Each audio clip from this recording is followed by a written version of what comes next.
All right, well, let's go ahead and dive into Epic Universe. The first thing was, yes, it's still opening 2025. They didn't give us any more information than that, but the rumor was summer, correct? Well, it wasn't a rumor. They had said previously they had been aiming at summer 2025. Okay.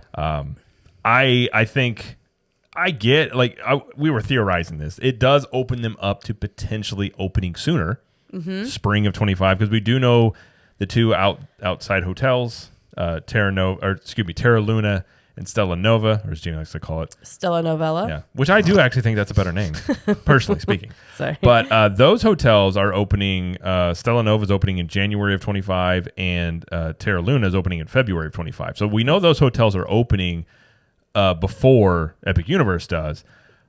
So it makes you wonder, do they want to have those open like 6 months ahead of time or just a few months? But it does leave that open. If you look at the pace of construction, it's potentially possible. Now, there's a lot of things that go into I don't personally, I'm not going to speak to like all the things that go into opening up a brand new theme park.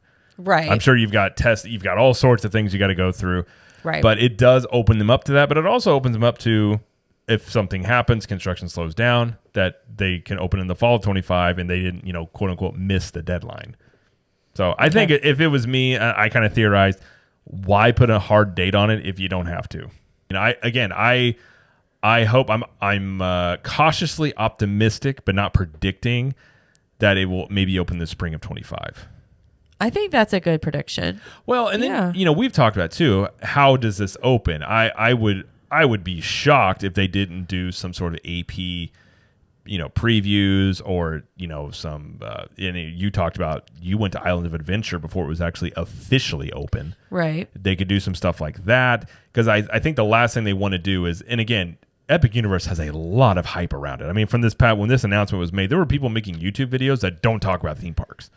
And some of it is, that's escalating, quote, war between Universal and Disney, which I think is great for, if you're not a Universal fan, Universal being strong forces Disney to do things. So I think it's good for everybody that loves theme parks, especially in the Orlando area. Right.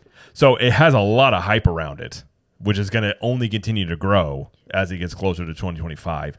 So I think I would love to see some sort of AP previews for this, which I assume they would, to work out any kinks, because the last thing you'd want is an opening day that kind of like what happened in Disneyland, where it was just a mess.